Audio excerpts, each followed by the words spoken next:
how important are the humidity levels? They are and they aren't. Let's walk through what humidity impacts and then give some examples to help you kind of clarify and figure out what humidity you want to run at. So just starting things off, thank you for your patience in my reply. It's been a week, but here we are. So let's get this knocked out and get you some feedback. So humidity in or for mealworms, it's going to affect the life stages differently. So let's walk through those and then just kind of gauge the impact. So we'll start with the larva, with the worm. So the mealworm itself is going to be pretty adaptable to whatever humidity level you have. In general, in a lower humidity environment, they're going to need more humidity or more moisture sources given to them. So potatoes, veggies, things like that.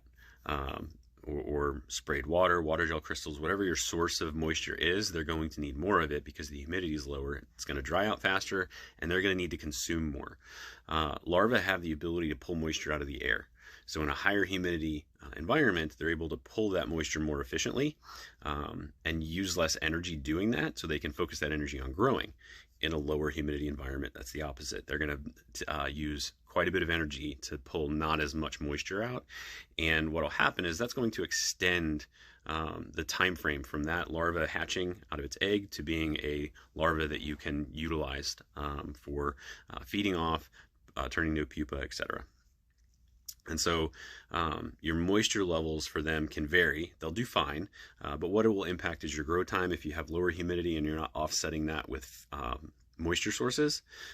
In a lower humidity environment, when you apply more moisture sources, it's going to cost you more. So there's a give and take there. From a pupa perspective, so once that larva turns into a pupa, it's not able to absorb moisture out of the air. It's going to be heavily impacted by the humidity level though. If it's a lower humidity, their exoskeleton and the pupa itself are going to dry out a little faster, and it'll make it more difficult for that beetle to emerge and hatch because it's going to be harder.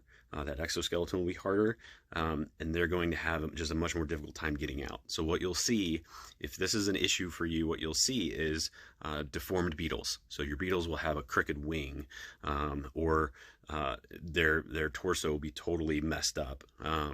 In general, if the beetle is mostly formed, so if a wing is crooked or it's sticking up somehow, those beetles are still functional. They're still going to be able to breed. If it's missing body parts, if it's walking funky, if it's not really moving effectively, it's likely not going to be able to reproduce. So if you see a lot of that, that means your humidity level is too low, and you're going to have much less success with your pupa to beetle scenario. For the beetles themselves, their main goal is to party hard, reproduce, lay eggs, and keep things going, right? And so in order to do that, they consume a lot of moisture. They don't consume a lot of feed like substrate, the wheat bran, oats, whatever it is you're using. They will eat things like if you put potatoes in there. I just started some potatoes recently to just kind of tinker again, and they will consume that fast. So they don't eat a lot of dry stuff. They're going after that moisture because the males need it for the sperm, the females need it for the eggs. And so if your moisture level is, humidity level is higher, they won't dry out as fast. They're not going to need as much moisture to consume. So you won't have to apply that as frequently. On the flip side, if it gets too low, you're going to be giving them feed or food a lot. So again, that's a cost thing. But if you have easy access to stuff, if you're using scraps from your kitchen, this isn't a problem for you, right? The other thing you want to think about is from a beetle egg perspective, before we get into the egg, the male beetles will cannibalize the eggs as a moisture source. And also as, I think, my theory here would be population control. If there's too many eggs, they'll go around and kind of clean those out so that things don't become overpopulated and the larvae suffer because they don't have enough food for what's around them when they hatch.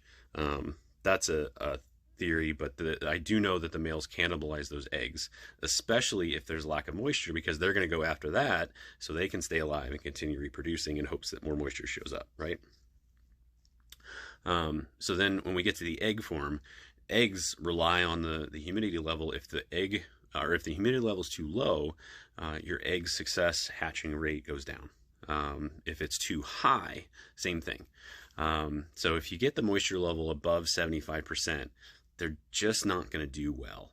And so I like to hit at the 50% mark and try to maintain it right around there.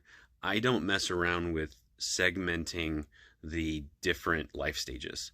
So pupa, for example, in a higher humidity environment, they suffer. And so if you raise your humidity level to help your beetles out and you put your pupa somewhere else, they're going to need lower humidity.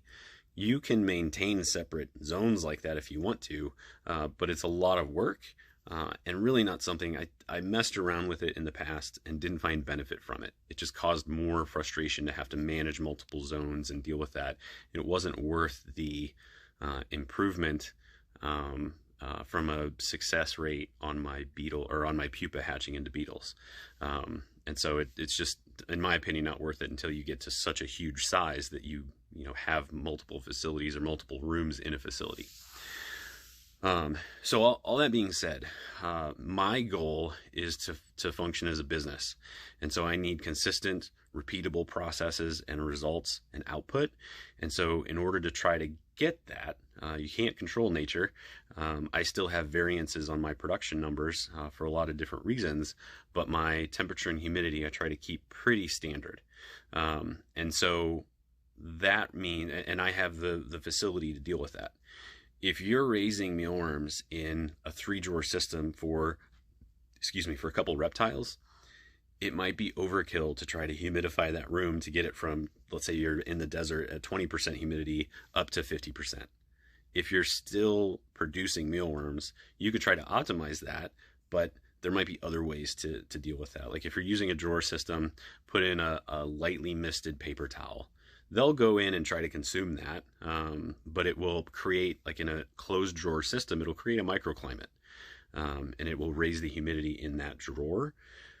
But if you've got production and things are going well for you, it may not be worth messing with.